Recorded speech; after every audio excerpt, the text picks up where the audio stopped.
All right, good morning. Welcome to another Friday morning safety meeting. Today is August 1st, believe it or not. This week's code item is respect the property of others. Mr. Dow, what do you have to? Property is personal, right? Anytime we affect somebody else's property, um, gets everybody all excited, right? Don't turn around in people's driveways when they're private.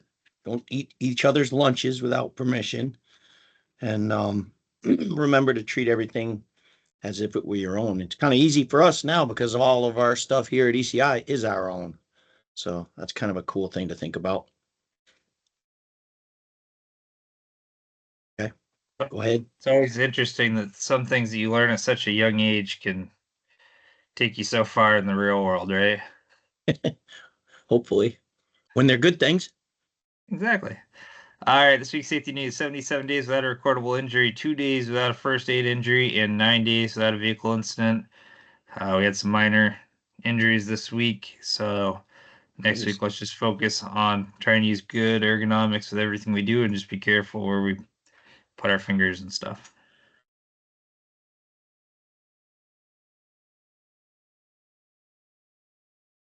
This week, we're going to talk about confined spaces. One second, I have a pop up.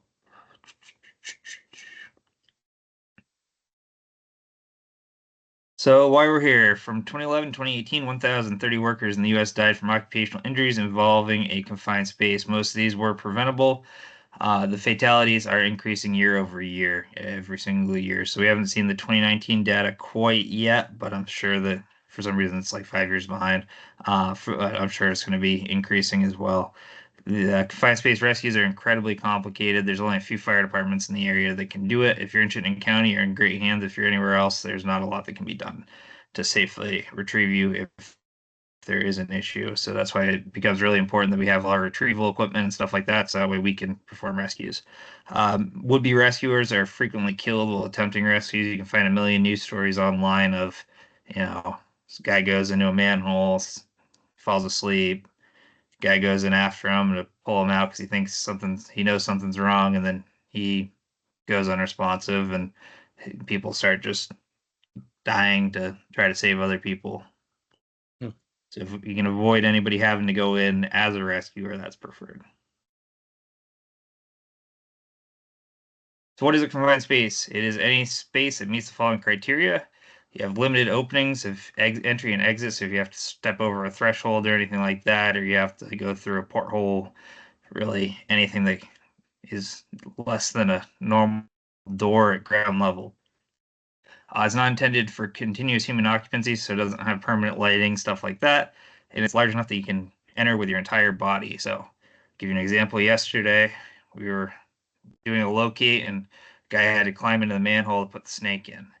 And we do the and we get everything together. He jumps in, and he's only up to his belly button or so once we get it all pumped out. So, is that a confined space? No, that's not a confined space, but we treat it as such, assuming that it would be.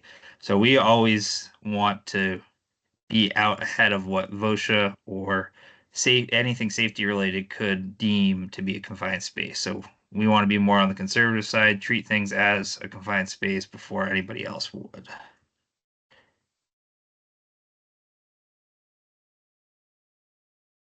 So what do you do when you encounter a confined space? You want to identify it first, and then you want to contact us, Matt or myself.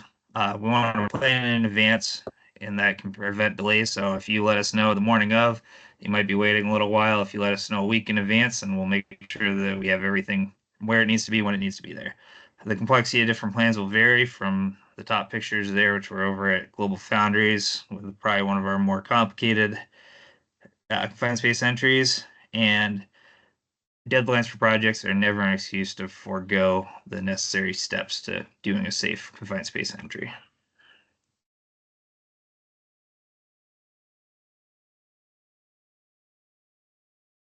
Permit must be submitted on Teams or in EHS in order to enter a confined space. We need initial 4-gas meter readings, which we'll get more into, and we need to document those before anybody enters.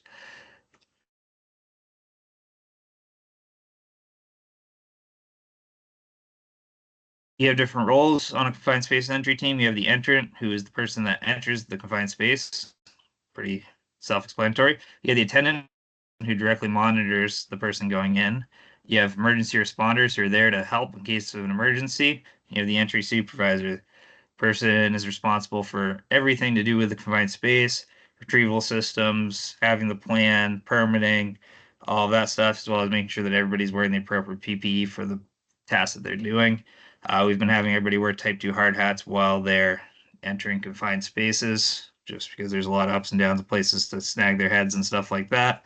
And so far, people that have been doing it have been very happy with the results of that addition. So we do air monitoring. It's either going to be constant or periodic, depending on the type of structure we're entering. So we're going to be using, typically we're going to be using a 4-gas meter, which is pictured down below. We either use the Q-Ray 3s or we use the MSA Altairs. Uh, I point that out because there's slight differences between them, but you're going to have oxygen, be measuring for oxygen, hydrogen sulfide or H2S, carbon monoxide or CO, and lower explosive limit. We can also check for volatile organic compounds with a photoionization detector, but we don't typically bring that out unless we can smell VOCs, and then we can take a look at it. We'll get into that more after because that's not a perfect science. Some gases may mimic others and give you false readings, and they're a useful tool, the meters are, but they're not always perfect. So I'll start with oxygen. Safe range for oxygen is 19.5 to 23.5%, and that's on paper. The normal is 20.9% of the atmosphere. If you're using an MSA meter, which is our smaller one, that's going to be 20.8% is the normal. If it's high, you're probably not in, you don't have a source of oxygen, so you're not working at a hospital or something, or a casino or anywhere that would have oxygen. Uh, if you're higher than 20.8 or 20.9, then it's probably a calibration error. So you want to come out, you want to fresh air your sensors and go back in. Um, if it falls below your normal readings at all, though, that gets concerning because typically it could be a calibration error as well. But what will happen is you're only looking at 4 different gases, 3 other than oxygen. So there could be any number of gases that are present in the atmosphere that are displacing that oxygen, and we can't read what they are. So if it falls below 20.8 or 20.9%, we want to get out, calibrate, reevaluate, and then make a decision on what to do. If Matt or myself are there, we'll help you guys with that.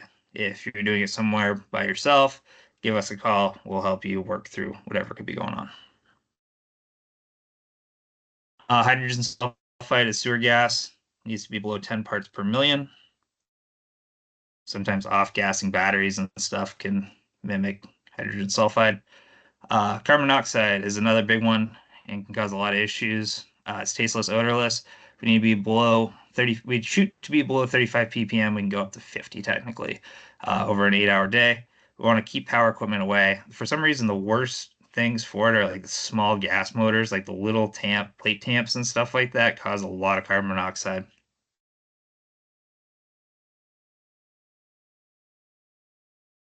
So your lower explosive limit is your flammable gases need to be below 10%. So 10% of the lower explosive limit means that you're at, so it's 5% methane is 100% of your LEL. So if you're at 10%, you're at 0.5% methane, which is the maximum that it can be. It's calibrated to methane. So propane is going to act a little bit differently. Natural gas is going to, everything's going to act a little bit differently, but we want to not go above 10%. If you're encountering any gases that have mercaptan in them, so the rotten egg smell, you're going to smell the mercaptan way before you have a reading, typically. So if you smell that and you're not getting a reading, though, you probably want to get out, go to somewhere clear, recalibrate, and go from there. Volatile organic compounds are what I was talking about. So those come off carbon-based products. It's like your paint thinner smells and stuff like that, fuel smells. So we use what's called photoionization detector. They give us a number.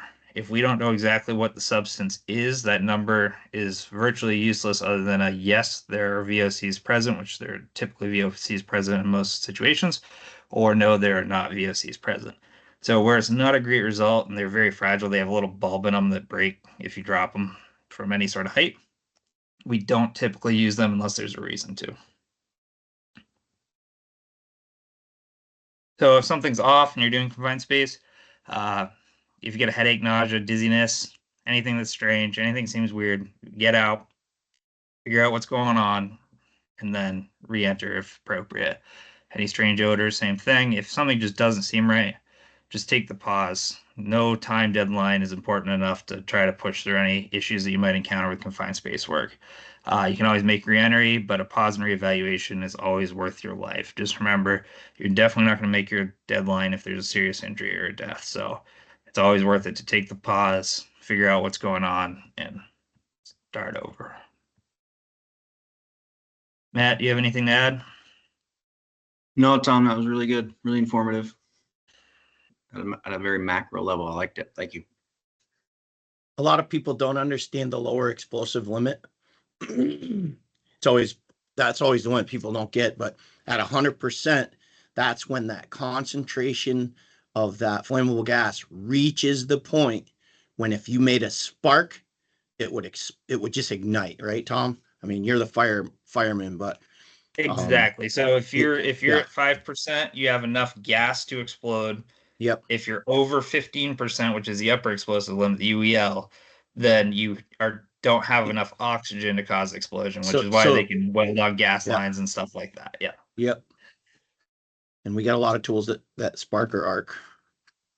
Okay. All right, let me switch over.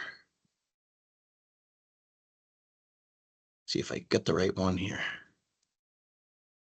Okay, can you see that? Can you see it? Yes, sir. Okay. All right, thanks, Tom.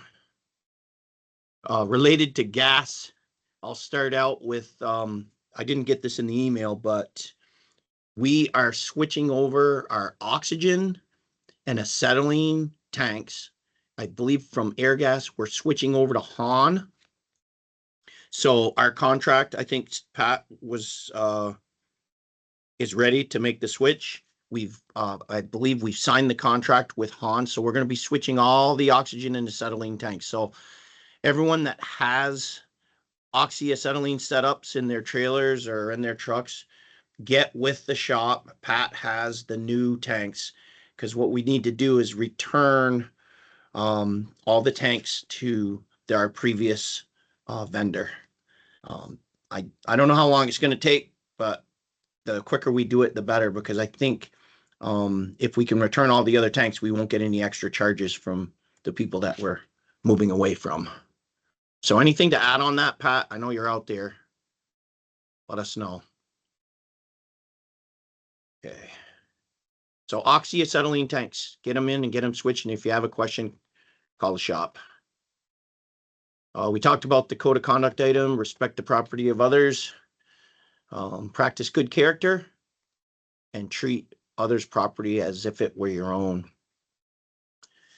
2025 fair tickets. The fair is going to be at the end of this month, and all of us who have requested fair tickets, they should be in your pay stub envelope this week. If there's any questions or issues, let Sarah or Melanie know, because that should have all been in today's envelope.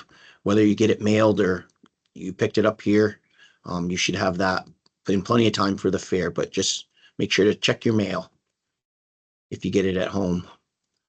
We are having 401k meetings this morning. I believe there are still time slots available. Give Melanie a call. Her info's here if you want to meet and talk about your 401k. The earlier the better, because sometimes if we run out of people, they head out before noon. A reminder, our healthcare premium holiday ended with at the July 18th paycheck. So some people are probably noticing that your check might be a little bit smaller. That's just because we started taking the health care, the health insurance premiums out. I left the note in here on the ESOP meetings. You'll hear more about that in the coming weeks. We've got, if anyone's interested in, we're going to be starting up an ESOP committee. Talk to Erin and she'll get some more information to us about that. New ECI employee, Riley Orr, bridge worker. He started earlier this week. I haven't met you yet, Riley, but I'll find you. I was out on Monday, so I'll find you out there somewhere. Welcome. He's in Jericho, Ben, if you want to visit. Nice. Perfect. That's good. Let's see. Project of the week. I think Eric, are you on? Yeah, I'm Eric on. was going to talk about this one. I got another picture for you last night because you mentioned you wanted a better picture of the sign. So I'll let you take it away. Yeah, so ECI was contracted with Green Print Partners to install a gravel wetland to bring the Georgia school property into compliance with current stormwater regulations. This is the second school stormwater project we have completed. I think we bid over 20 of these, and I believe we only ended up getting 4. But ironically, on this one, we bid it last December, and we were not low. And then Ben Heath got a call a few months ago from Greenprint stating that the low contractor couldn't execute the contract and was wondering if we wanted to do it. So we said yes, and we fit it in our schedule. It's nice to get a job once in a while when we're not the low bid. That's, yeah, absolutely. It'll be a good project for us. So this sign here that you're looking at was, as you can read, was put in by Logan Grimm as an Eagle Scout project, and it was right on the outskirts of our limits of work. So shout out to Logan. He did a really good job on that. Nice sign out there for the Georgia school. That's cool. And this is a gravel wetland. That's all it was. We cut in a catch basin in line of a storm drain and put in a cascade separator for treatment, and then installed this wetland. So these are just some pictures of the excavation for the wetland. That's right at the beginning where the big trees are still there. Yep, we had to take some trees down. We actually got a change order to take this big tree down. If you keep scrolling. Okay, there's your actual. Let's get down to that one. Yep, right there. Yeah, so this one initially wasn't supposed to come out, but with their grades the way they were, it was misrepresented on the plan, so we got a change order to take that big tree down. As you can see, it's right in the bank. Yeah, I heard from people when you guys first excavated, because they said, how are we gonna, that's a huge ditch. And I told them just to wait. You guys are going to be filling it in with the gravel and all kinds of stuff. They're all freaking out because it was so deep. They thought it was a big pond that was going to be that deep. That's an existing one, right, Eric? Yeah, that was an existing catch basin, and we actually took that out and put a new one in. Yep. That's a lot of stone. 450 yards of 3/4 inch stone. There's a 30 mil poly liner in this one. Jeez. How much stone was that? 450 yards, I believe. And there's that 3/4 inch stone is topped with the pea stone, the 3/8 stone, which is that pile in the middle. And there you have the outlet structure in the foreground of the picture. Yep.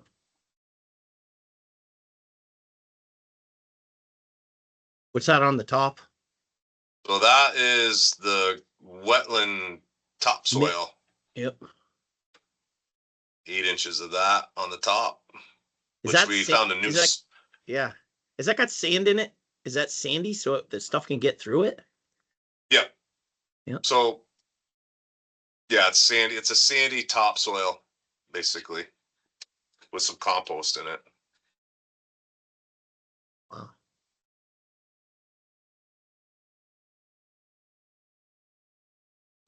This is the outlet side of the gravel wetland. The piping there is 6-inch perforated. So the intent is for the water to come in on the inlet side, goes through the stone to this outlet side, and then goes out the outlet structure. Wow. Right next to the sign. Yes.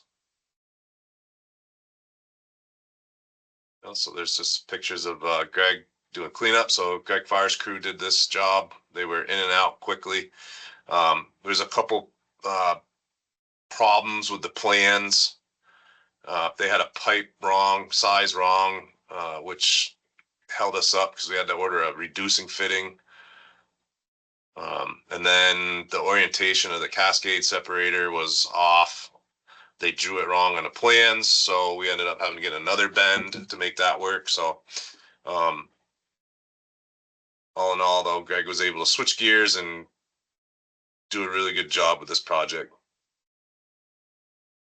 Yeah, there's the There's a- layers. I can see the layers of stuff in there. The stone and then Yep. the pea stone and then the wetland mix. Yep. It's a good picture of the progressing. Yep, there they are. There's the layers. So this there's a cascade separator. It's an 8-foot structure that has a separator in it. It was a 27,000 pound pick, so we had to get a crane to set that.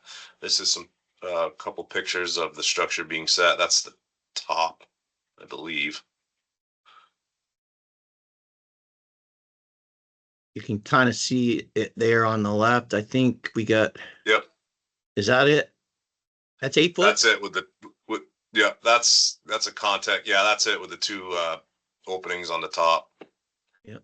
Actually, what you were seeing, that other picture was the base. The base. So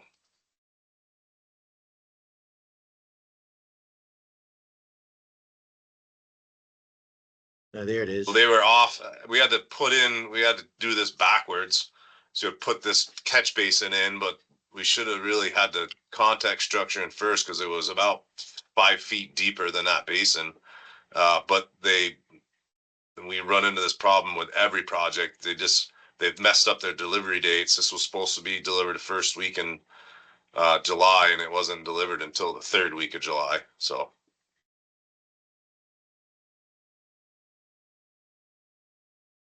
And then this is the manifold that goes out of that cascade structure into the gravel wetland. That's all 18-inch diameter pipe. And the crew had to drill 200 holes in that for perforations. Are those yellow things sticking up on top of these two little 90s or these two Yep. 90s? Those yellow Yep. things in the foreground? Yep. Yep. So that lets any water that comes in the pond from the ground around the pond, any sheet flow, lets that get down into that manifold and into the stone. The rest of the water comes in from the drainage system in the parking lot through piping. So a lot. You said we bid like 20, or there was like 20 of these things out there, right? A bunch of the schools are doing this. There was, I believe, over 50. We picked Yeah. 20 or 25. I can't remember. If anybody knows, they can shout it out. But we have we're doing one at Orchard School in the next couple of weeks, and we're doing one at down in Middlebury same time. Can you mow that thing when you're done, or is it just going to be like one of those ponds that fills up with all kinds of? No, it stuff? should be dry. It shouldn't really have any water in it. Once it grows, it'll establish. Yeah, there's a special wetlands. Yeah. There's a special wetland seed mix inside that pond that we put in. It's kind of cool if you can. It's kind of it's low tech, but maybe not sometimes with all your complications that you get. But Well, it's a the progression of the stormwater treatment over the years is, they used, you've seen all of them, right? It yep, used to be just ponds, and then they put, outlet structures in that let with holes in the pipe that let it out, you know, at a controlled rate. And then they went with 4 bays, and now they've gone to these gravel wetlands. And I'm sure in 10 years they'll probably change it again. yep.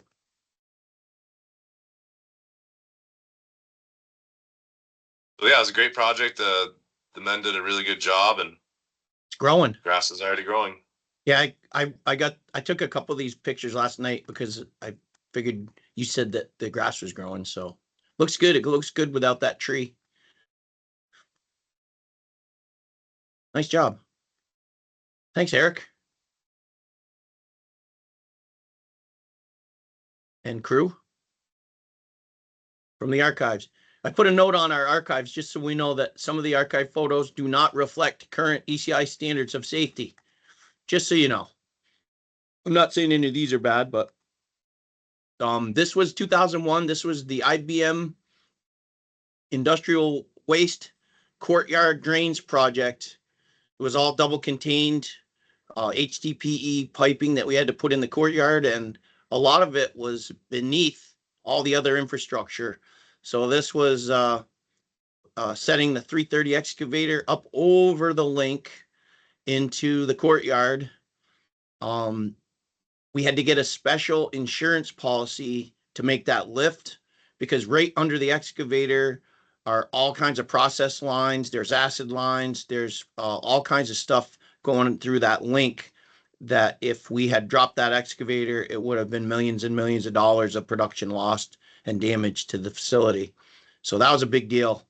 We actually had to bring our insurance people to IBM, I remember, to get them to assess that. The other thing that Jimmy Laughlin, before he worked for us, he was the one that rigged this machine with us. He and I and Larry Raymond got this thing rigged, and Larry ended up having to take the bucket off because it was too heavy with the bucket on it. Larry wasn't very happy with me when I had told him we had to take the bucket off, but he did it. And you can see we took the bucket off the machine to get it in there. There's just a couple of pictures that I found in the courtyard, trying to get some of the work. We were working actually below those structures that you see and the piping. That was actually in backfilled. Here's a picture of some of the stuff that we encountered that we had to weave our pipe in below for this drains project. We had to excavate the whole thing out. It's crazy. And that's when we really got into heavy HDPE fusion back in that vintage.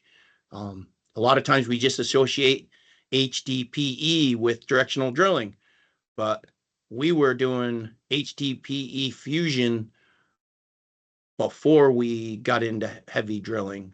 We were doing it for this industrial waste piping, and a lot of this is double contained. The other thing on that project that we did a lot of, and we had Griswold, ST Griswold, doing the forming and concrete, were these vaults, these concrete structures that we had to do cast in place concrete and put water rings on the pipes. And you see, that's just a lot of work back then. It was pretty cool stuff. I found those pictures last night. I figured that might be interesting to see. So I'll turn it back over to Matt and Tom. Yep. Have a great day. Have a safe day. If you watch in a group setting, please send over your attendance. If you have a name on here that's not your actual name or your email address, please look at it and see what it is and send me a text letting me know who you are. Enjoy your August. I can't believe I can say that now. So, Yeah. And it's 6:59. The goal was to get done by 7 o'clock. yeah. So I can So, talk for another minute. All right. yeah, everybody get out there and be safe today and enjoy the weekend. Have a good day.